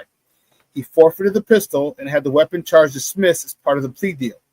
To pay $350, that'll be tough. He's only made $100 million out of the Bears. And served 4 days in Williamson County, Tennessee, jail beginning September 29th. This was revoked, and he will be forced to serve 1 year's probation. And it goes on to say Bears traded for Cutler in 2008, following a 7-year, $126 million contract extension following the 13 season. He stayed with the team till 16.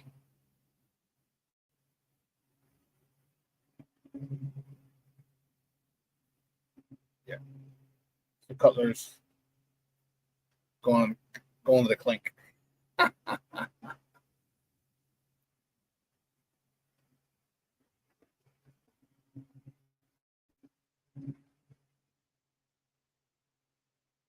Damani says, the small sample size I've seen so far, Caleb looks like a totally different quarterback. Footwork much better, accuracy, ball coming out faster. He does. He does. However, you cannot stop taking those signals. Cannot stop doing that. You cannot, especially in the goal line. Remember I talked about, let the playmakers make the plays. Get it to them and let them run.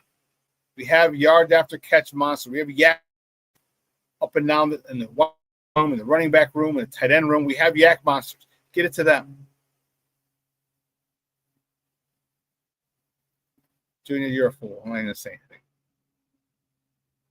Craven says, Roman just start catching the damn ball. He has every game he has a drop. Yeah. Yeah.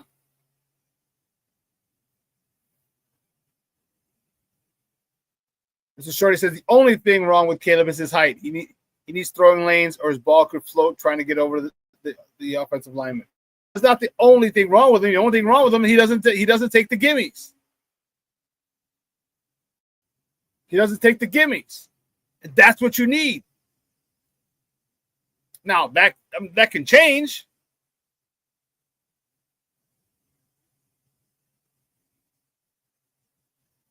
But I'm disappointed in that's area of growth. That is an area of growth that it's got to change with him. The idea is to get first downs. Get it. They're on the goal line. You force it to roam. Get the first down. Give yourself a new set of downs to score a touchdown. Doesn't get in. But guarantee the first down first. There are going to be plenty of plays for him to go off script and do what he does very well. Plenty of times. But stay strict, disciplined. Get the first down. I'm telling you. Defenses hate if you nickel and dime them. Defenses hate. You need 3 yards for a first down, you get 3.5. They're like, 5 yards, you need 5.5. You get 5.5. Defense is like, They hate that. And remember, I said before, I want Caleb to be a game manager this year. By game manager, get everybody the ball quickly.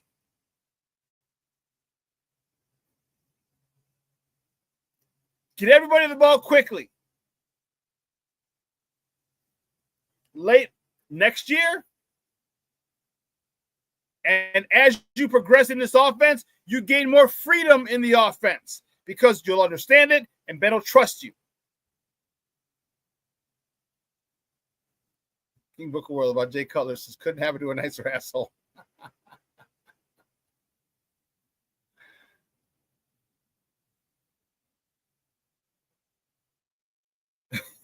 Craven said Rome wasn't built in a day, and I guess neither were his hands.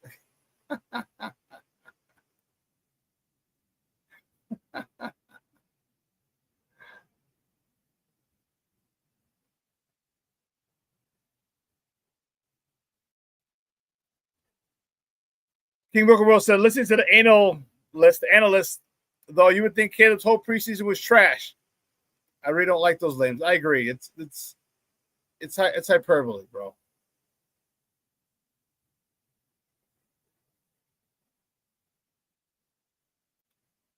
Damani says they say DJ's line up in the backfield. Sounds like this offense will make him strong. Will make a strong effort to get him more touches. Yeah, they had him lined up in the backfield, but he's a wide receiver. Stop the bullshit. Stop the dumb shit. Unless you have him coming out of the backfield to create a linebacker, okay. If that's the only reason you're doing it, perfect. Cool. I don't need to see him running the ball out of the backfield. I need to see him catching the ball and running away from defenders. But if you're going to use DJ Moore in the backfield as a guy to come out of the backfield and put a linebacker in crisis, I'm down with it. So I'm all DJ Moore after that.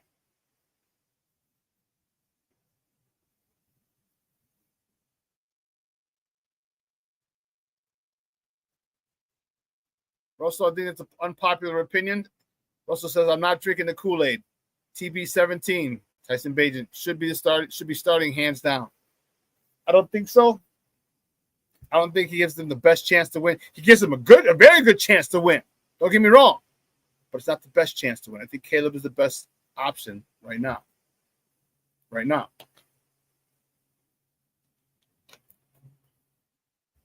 And he can strengthen or lessen that argument with his play.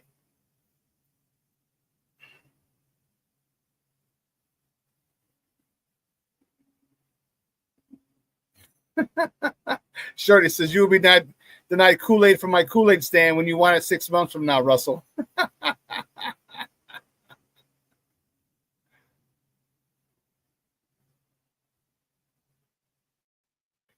Russell says, how do you think he's going to look against the Vikings cover 0? Well, that's for Ben Johnson to decide. Okay, the great part about that, and here's what's up, Russell. The great part about that is that Ben Johnson has gone against Brian Flores the last few years twice a year. Twice a year.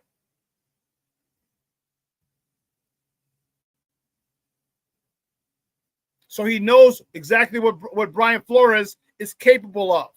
He knows what he likes to do. He knows his tendencies.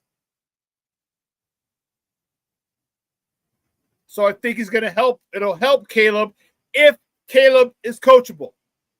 If Caleb does what Ben Johnson tells him, get it out quickly.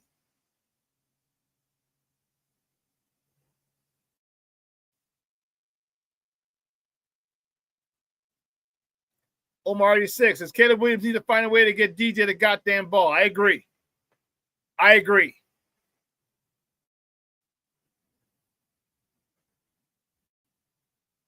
I agree.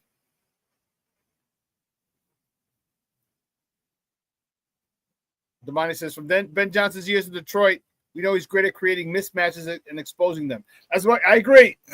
That's why I said if you want to put DJ in the backfield and have him come out of the backfield so he's being covered by a linebacker, hell yeah, I'm with it all day.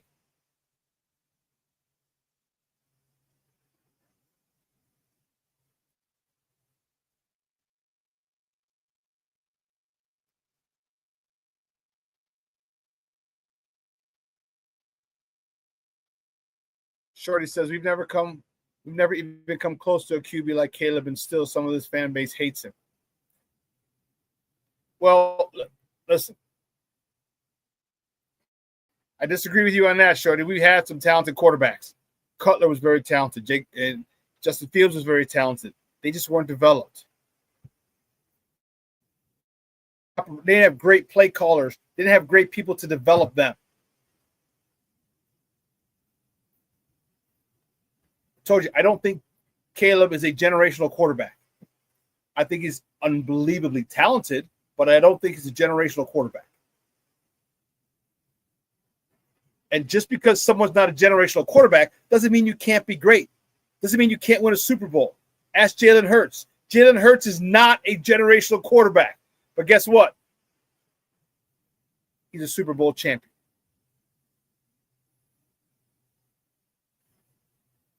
He's a Super Bowl champion.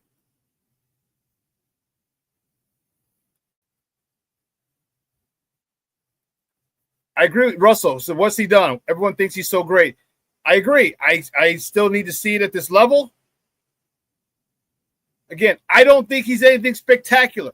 There are a lot of quarterbacks who've come out with as much talent or more, as many highlights.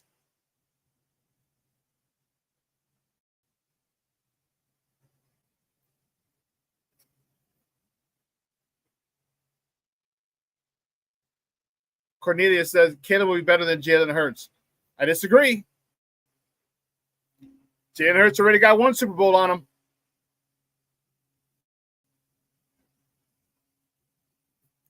The Damani says, part of the disdain for Caleb is Justin Fields was so light here, it's hard for some fans to accept him.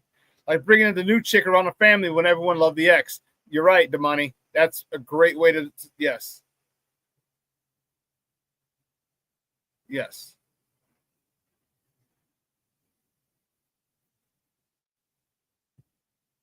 Says generational.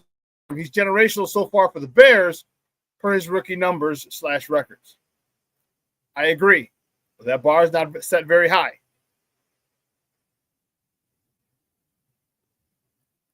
Last time we had a legit rookie quarterback. Rex? No, Mitch. Omar 86 is definitely not a generational quarterback. Chemical World says, well, it was only rookie year last year and it's only year 2. So, yeah.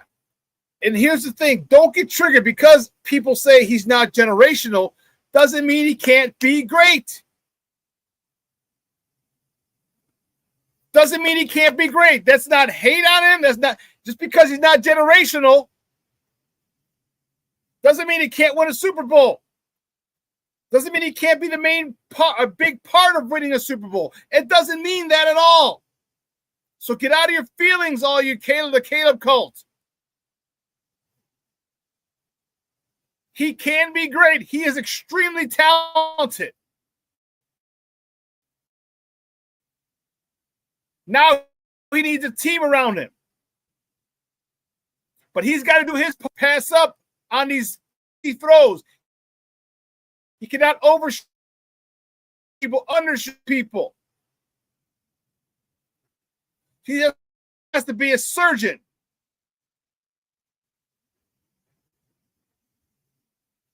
And when you're a surgeon, this is why, remember, when I tell you, when I said he needs to master that short game, remember when I said that. If he masters the short game, he will have an amazing career here in Chicago. He's going to put up some crazy numbers if he masters the short game. See, people think if you disagree with what they say, you're an asshole. And, oh, no, you don't know anything. No, I'm disagreeing with you. And I do know shit. But it doesn't mean I don't think Caleb can be very successful here. It doesn't mean that. He's got to be able to play within the structure. He's got to take what the defense gives him at times. That's his biggest issue.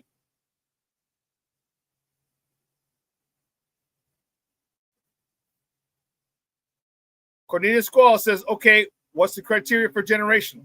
Give me a quarterback that when he plays, he does things that you haven't seen in a long time, if ever. Okay? Along Michael Vick. Can we agree Michael Vick was a generational quarterback?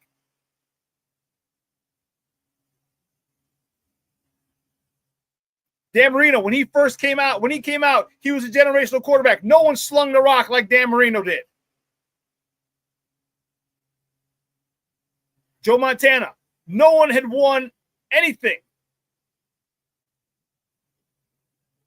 Steelers. But they weren't winning because of Terry Bradshaw.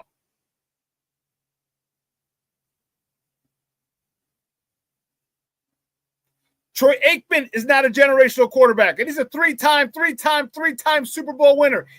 Troy Aikman is not a generational quarterback.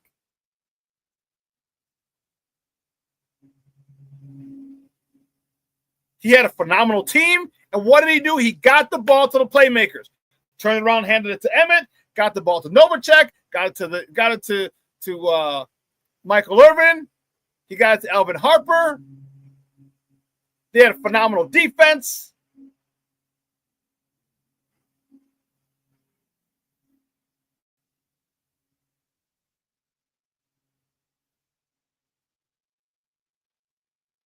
So my criteria, Cornelius, is guys who do things that haven't been done in a long time or ever. Haven't been done in a generation.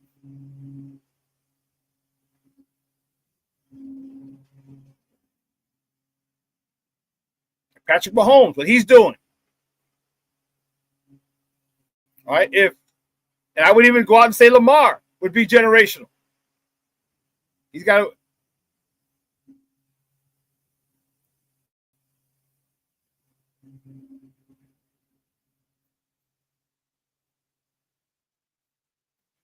don't think that I don't want you to think that I don't believe Caleb is talented. Okay? I've never, ever, ever, ever, ever, ever, ever, ever questioned his talent. Never have. There are other things I question, not his talent.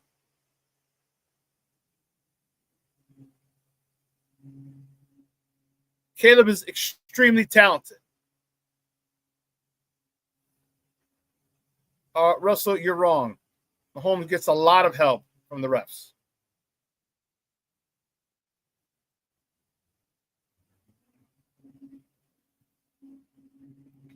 So basically you're saying there's no such thing as generational. No, I did. I gave you the criteria. The quarterback who does things that we haven't seen in a long time, if ever.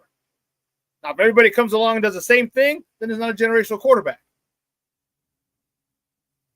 But if someone comes along and does something, again, when Michael Vick came out, there was nobody who could do what he did. He actually became a good passer.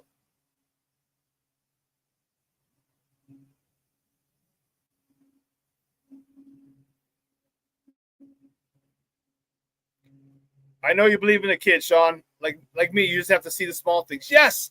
Yes, yes, yes, yes, yes. His attention to detail is what bothers me. His attention to detail is what bothers me. I'm talking about Caleb. His attention to detail is what bothers me. And that can change. That can get better over time with Ben Johnson, because Ben Johnson's going to be up his ass saying, why did you miss that check down? Why did you force it to roam?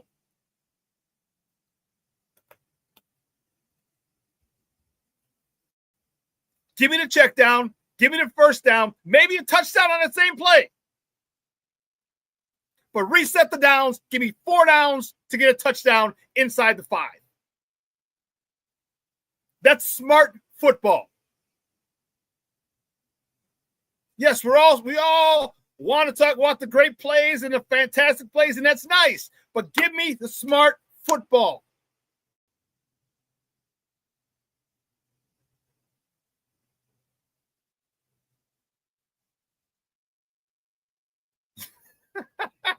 Shorty a fool. I took my time travel machine to the future. Is it the DeLorean? Anyway, and I'm telling you, everyone loves Caleb there. They want a statue, LOL.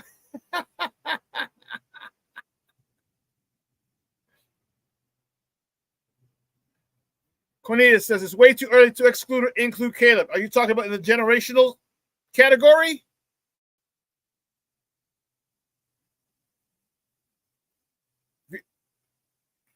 Because there's nothing that I saw from him in college that said he could be generational. Now, there'd have to be a big transformation. So, I guess you're right. But there'd have to be a big transformation for him to be generational. No one saw Patrick Mahomes as generational.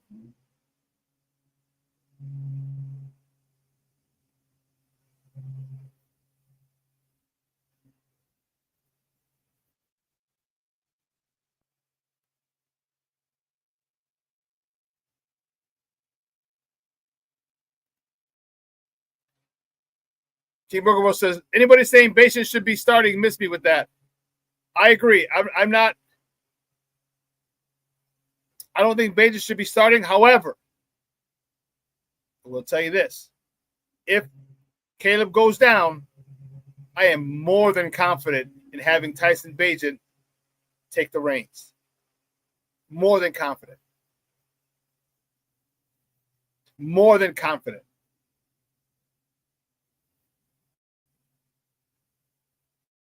Brady's another one. Brady's a guy. Why he's generational to me? You don't will your team to 10 Super Bowls.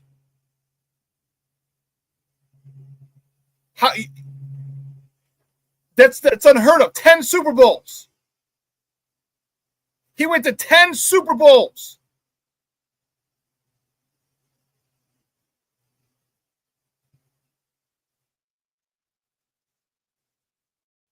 Ten 10 Super Bowls. That's every other year. It happens every other year Brady was going to the Super Bowl. That's unheard of. And yes, in the beginning of his career, it was because of the defense. The Teddy Bruschi's, the Willie McGinnis, the Junior Seau's, the Troy Browns, the Harrison. I was going to say Marvin Harrison, but that's the receiver from the Colts. Who's it? He's from Marian Catholic. Who's Harrison on the page and the Pats? Marvin. No. I can't think of the Harrison on the Pats. But anyway. Every other year at average, Tom Brady went to the Super Bowl. He went to 10.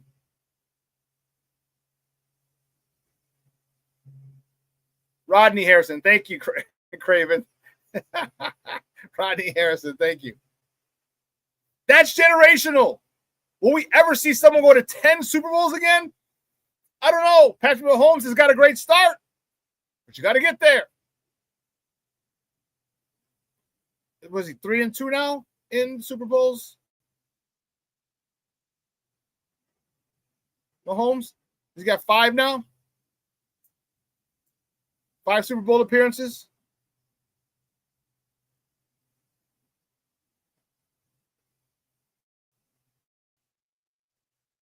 But I think as time goes on, Caleb, I think Ben is going to whip him into shape. I'm telling you, if Caleb can just hit those checkdowns, if Caleb can just take what the defense gives him, be the game manager for a season or two now, until you get a really good grasp of this offense. See, part of the problem with these young kids, and I believe Caleb is one of them, is that you want to hit the big play all the time. It's not it. Take what the defense gives you. Be monotonous. Be methodical about it. Once he becomes methodical about it, he'll take a 5-yard out. Because you know what? Now it's 2nd and 5. Now the whole playbook's still open. He'll take a run for 3 yards. Now it's 3rd and 2. Now the whole playbook is open. You can run it or pass it.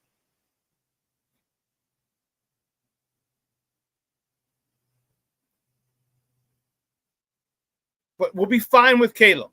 As soon as he understands, take what's given to you. Stop trying to be hero, be Superman all the time. Clark Kent is fine.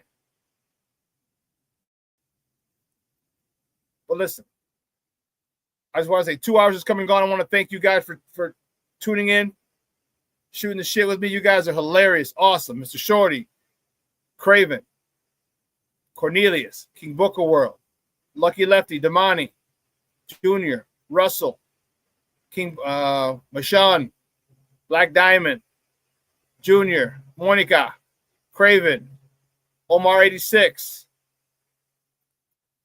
I think I said Russell. I think that was all. Yeah. Thank you. If I missed anyone, my apologies. But hey, my apologies. We got to get out of here. Got to go pick up the warden. Have a phenomenal day.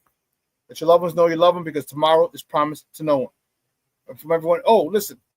Oh, shit, I'm going to have to, I'll cut it from the beginning of that. We got a little flyer here. Bears watch party and daytime events. Pre, half, and post-game show, Sports Zone Chicago swag, giveaways throughout the game. After the post-game show, daytime dance party with DJs. It's going to be lit. When I tell you it's going to be lit, it is going to be lit. Sunday. Oh, Steve will got to put the date on. Sunday, September 14th. Oh, man. At Branding Iron, 7038 South Harlem, right in front of SeatGeek Stadium. So for everyone here at Sports Zone Chicago, guys, I'm your boy, the SuperBack, Shawn Sierra. Have a phenomenal, phenomenal day. Your boy is out.